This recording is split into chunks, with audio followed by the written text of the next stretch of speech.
magandang hapon po sa inyo. So ako nga ay galing trabaho, kaya ngayon lang ako nakapag-vlog. Okay. So yun po no, 2 days na ako sa housekeeping pero nag-e-enjoy ako. Sobrang ang babait ng mga kasama ko. At binigyan pa nila ako ng pera. Oh my God. Kasama ko lang sa trabaho pero binigyan nila ako ng pera. Okay po. Sabi kasi sa akin dito nag-message, ano raw po ba yung mga dapat niyang dalhin at wag niya nang dadalhin para raw hindi mabigat sa maleta. So, yung mga dapat nating dalhin ay... okay po, no? Dapat... Ito, mga kasama ko ang gugulo. So, dapat po sa inyong pag-alis ay meron kayong... Number 1, adapter. Number 1, doon sa mga adik, makipagtawagan, makipag-text, makipag-chat, dapat meron kayong adapter. Nabilog. Alam nyo na po yun. Sinend na yun sa inyo. Then, kailangan po ay meron kayong jacket na makapal dahil po malamig sa eroplano at lalong-lalo na po pagbaba nyo sa Bahrain. No? Dapat din po, gusto kong sabihin sa inyo na dapat po meron kayong bigas at meron kayong mga dilata at kung ano-anong pagkain na gusto nyong kainin para po pag dito na kayo, meron kayong merienda, pagkain. Pero wag po kayong mag-alala dahil habang wala pa kayong trabaho, may supply naman po kung anong hotel kayo. Pero po kung kayo na ay may trabaho, sa hotel po kayo kakain. Ano pa ba, Ate Agnes, yung mga dapat dalhin? Ate Agnes? Pera, kahit 100 euro lang. Okay po. Sabi po ni Ma'am Kesh, magdala daw po kayo ng inyong pera kahit 100 euro lang. Para kung lalabas. Para po kung lalabas, meron kayong pamasahe. Or kung ano po yung mga nais nyong bilhin. Para po sa akin, kunti lang po yung damit na dadalhin nyo, ha? Huwag po masyadong marami kasi po hindi rin po magagamit dito. May uniform po kayo. Ano pa ba yung dapat dalhin? Mga seasoning po. Sinong mahilig mag-magic sarap? Yung kasing sarap ng pag-ibig nyo. At take note guys, huwag kakalimutan ang rice cooker. Dahil wala po dito nun. Kayo ang dapat magdala. Okay? Pansarili. May idadagdag ka pa, Ate Agnes? Agnes. Toyo, suka, tsaka patis.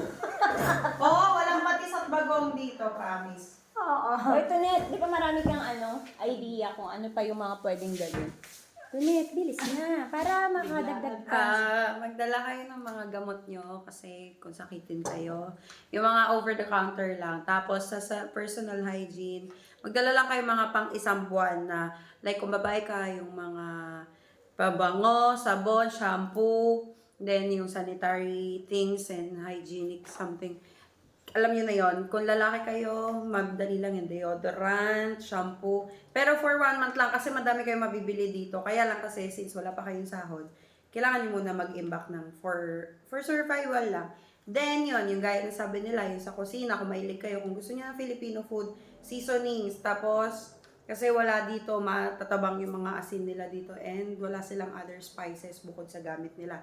Tapos toyo, patis walang-wala dito, tapos talagang hindi okay yung patis dito. Bagoong, coconut, mga kare-kare mix, mga panluto, pantimpla. Tapos sa pambahay na panlinis, meron na dito, madali na, provided naman ng hotel, kaya goods na. Okay, thank you, Tonet. Ikaw, Ma'am Kesh, may madagdag ka? Dadalhin. Ma'am Kesh, dulo na to, hindi niya na makikita. Okay po, kay Ma'am Kesh po, marami kayong malalaman kung ano po yung dapat nating dalhin. Hello everyone, ang dapat yung dalhin pag alis ng Pilipinas, tibay ng loob. Correct. Kasi Number 1. malungkot po dito. Kung malungkutin kayo, sigurado, iyak kayo ng iyak sa gabi. So, dapat buo ang loob. Labanan ng homesick. Labanan ng homesick. Back to you guys. Wala kayo mapapala sa akin. Ayun. So, marami naman kayong nalaman kung ano yung mga dapat nyong dalhin. Okay po. Huwag nyong kakalimutan ang inyong napkin. Ha? Maglagay kayo. Pag kayo po ay magbabiyahe na, maglagay kayo sa bag, pati panty liner. At take note po, dapat po meron din kayong bihisan, kahit isang paris lang na ilalagay nyo doon sa hand carry nyo para po pagdating nyo ng Bahrain or pagdating nyo kung saan, magbabarko sila, di ba? Yeah, makapagpalit. Opo, baka magbarko kayo, is pwede po kayong makapagpalit ng damit. Lalo na po yung mga panty natin, magdala po kayo nun. Baka po maging amoy bagoong tayo. So, yun po. Medyas po, kasi sobrang lamig. Kasi para hindi bumaho. Oo, para hindi bumaho yung paa. So, 3 araw kayong amoy paa. oo, 3 araw yata kayong babiyahe. 3 araw nga kayong babiyahe. So, yun po yung mga dali nyo. Huwag na po kayo masyadong magdala ng sobrang daming damit. Kasi po kami dito, ang dinala namin, Mura lang yung damit. 2 pantalon lang po. Tapos po, panty ang marami. Kasi nakakahiya pong isabit ang mga panty natin sa labas nang ito po ay mga laglag na ang mga garter. Siguraduhin na bibili po tayo ng panty.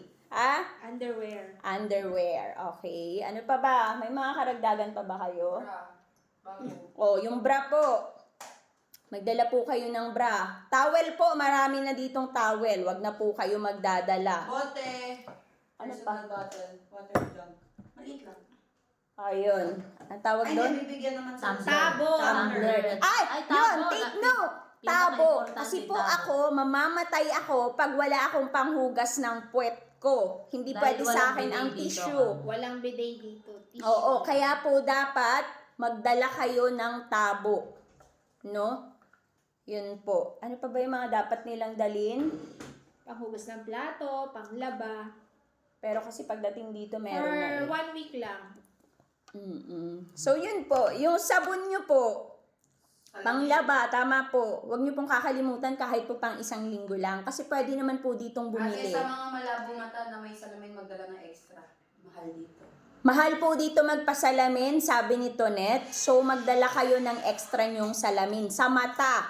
Hindi po salamin sa muka. Ha?